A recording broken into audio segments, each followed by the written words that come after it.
வாங்க சூப்பரான ஆரோக்கியமான இட்லி பாத்திரத்தை பயன்படுத்தி கோதுமை மாவு கேக் எப்படி செய்கிறதுன்னு பார்ப்போம். அதுக்கு முதல்ல ஒரு மிக்ஸி ஜாரில் 1/2 கப் சர்க்கரை, 3 ஏலக்காய் சேர்த்து பவுடர் பண்ணி எடுத்துக்கலாம். ஒரு பவுலில் 1 கப் கோதுமை மாவு, 1 teaspoon baking powder, 1 teaspoon baking soda, 2 பிஞ்சு உப்பு ஆட் பண்ணிவிட்டு நல்லா சளிச்சிக்கலாம். அரைச்ச சர்க்கரையும் சளிச்சு வச்சுக்கலாம்.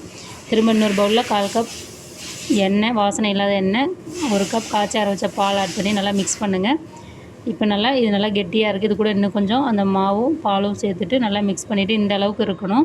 இப்போ இட்லி பாத்திரத்தை தண்ணி சூடு பண்ணி வச்சுக்கலாம். தண்ணி கொதிக்கட்டும். அதுக்குள்ளே இட்லி பிளேட்டில் நம்ம நெய் அல்லது எண்ணெய் தடவிட்டு நம்ம ரெடி பண்ணி வச்சுருக்க கேக் மாவு ஒரு 3/4 பங்கு அளவுக்கு ஊற்றிக்கலாம். ஏன்னா அது நல்லா உப்பி வரும், அதனால் அதுக்கு ஸ்பேஸ் வேணும்.